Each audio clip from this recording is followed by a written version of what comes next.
ko léegi boo demee bu ñu la notifié li la notifié da nga demal sa page Facebook nga bind ne man kat dem naa ci enquêteurs yi wax nañ ma lii ak lii comme ça sénégalais ñoom tam ñu mën a xam du dëgg. ñu ngi wax ne opposition bi xëy na mu ngi waaj junju sànq daje Bougane Badara ak ki nga xamante ne moom mooy Barthélémy Dias. Badara Gadiaga noonu la tudd répète après moi Badara Gadiaga boole ko ak li nga wax renouvellement bi am ci Y'en a marre caat jël flambeau bi ci ban. yow waxuma benn danger fu mu ne la ñu jëm aaral rek dama lay calmer waxuma benn danger am fii ñoom ñëpp kenn présenté wu fi danger ah wala ngoon damaa jub. léegi juumoo sax te moom balaa ma lay laaj loolu war na laa laaj Pape Djibril Fall mu nekk ci assemblée nationale di wax ci journaliste yi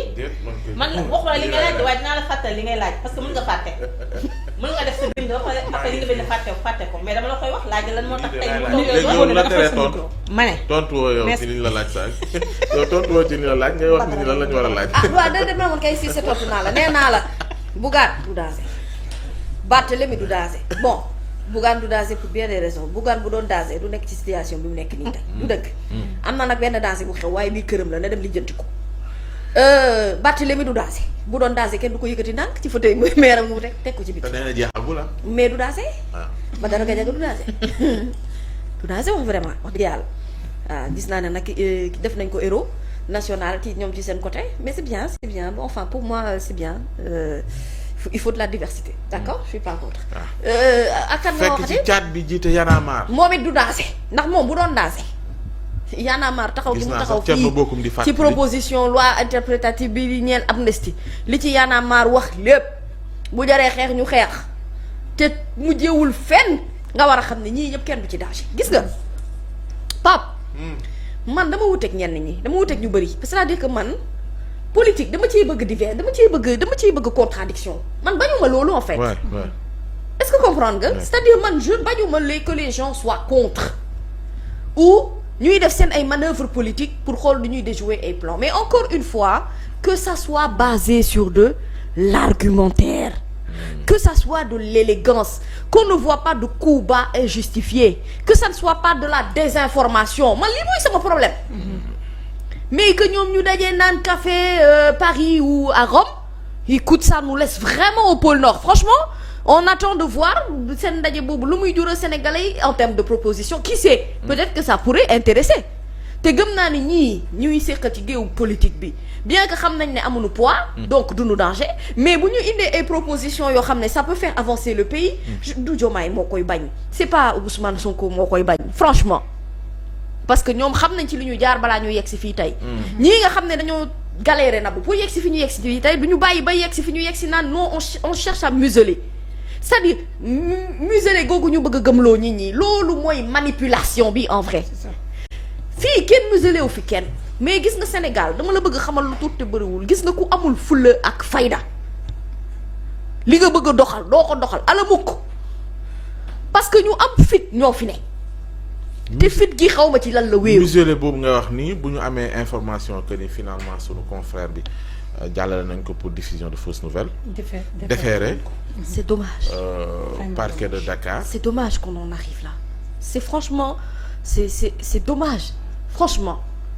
te que les gens ne se mettent pas à dire que dañu ko yéene Simon parce que ñun xam nañu Simon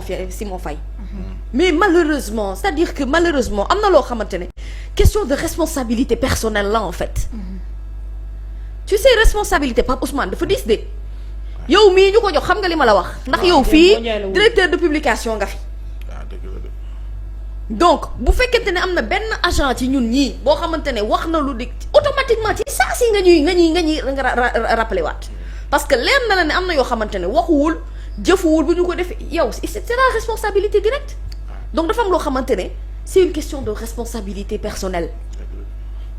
te yii mën nañu ko éviter et après bu ñu ñëw wax naan ay injustice dafa am des médias c'est pas la première fois aussi belote rebelote à un moment donné mais écoute tu te demandes mais c'est quoi cette liberté mais pas ban liberté dans ce monde n'est pas encadrée mais toutes les libertés sont encadrées bon Dieu dañuy vivre en société mooy daf lay may yow la liberté de l'autre commence là où s'arrête la liberté de chacun commence là où s'arrête celle de l'autre man lu ma am sañ-sañ sama sañ-sañ am na fu mu yem am na loo xam ne Nabou moo ko moom mais dëkk noonu lay doxee dëkk day régiru ci ay loi ci le respect fondamental dafa am loo xamante ni loolu mooy doxal réew wallahi azim neexuñu ñuy dégg ni ñuy naqarluwee Aliou Top noonu la ñuy naqarluwee Simon ak keneen parce que yéenewuñu leen ko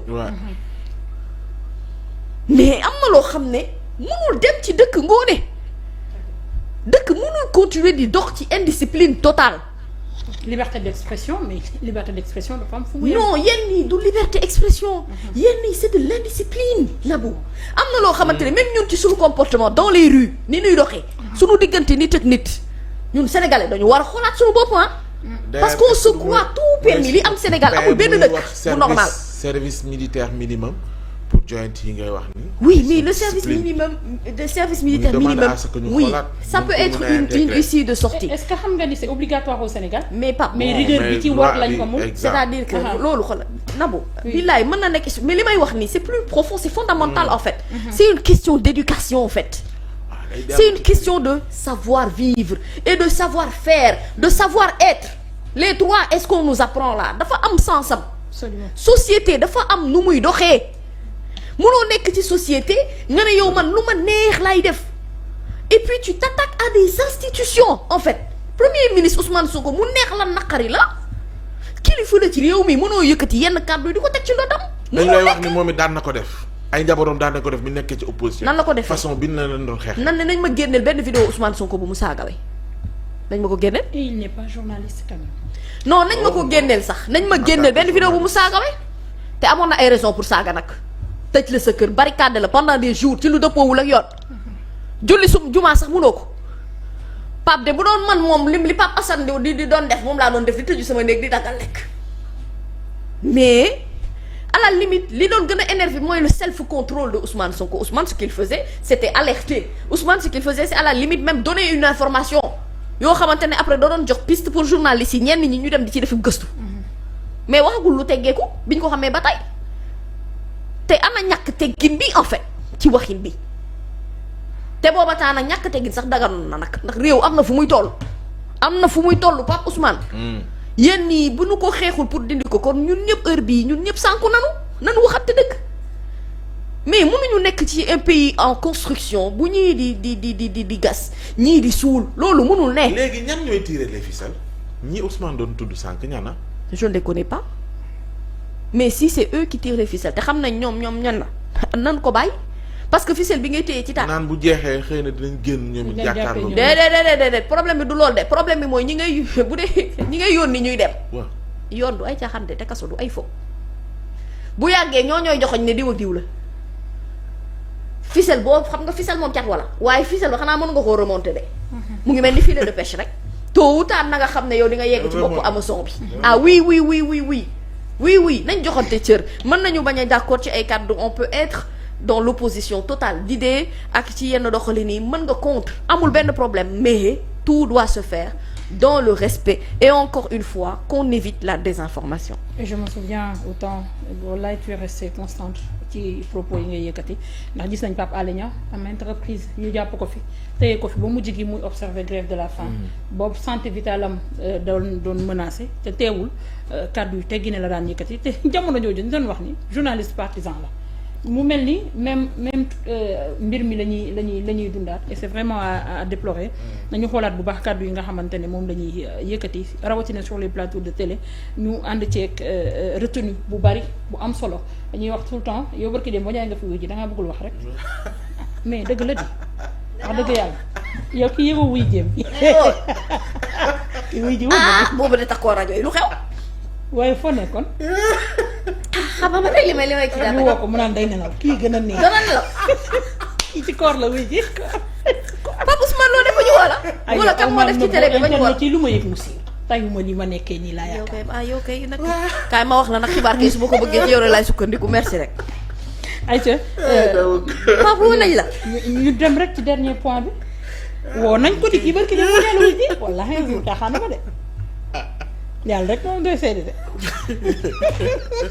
Pape te nga bàyyi liggéey bi waaw mais nul n'est au-dessus de la loi fii ñëppay wuyu tey bu amoon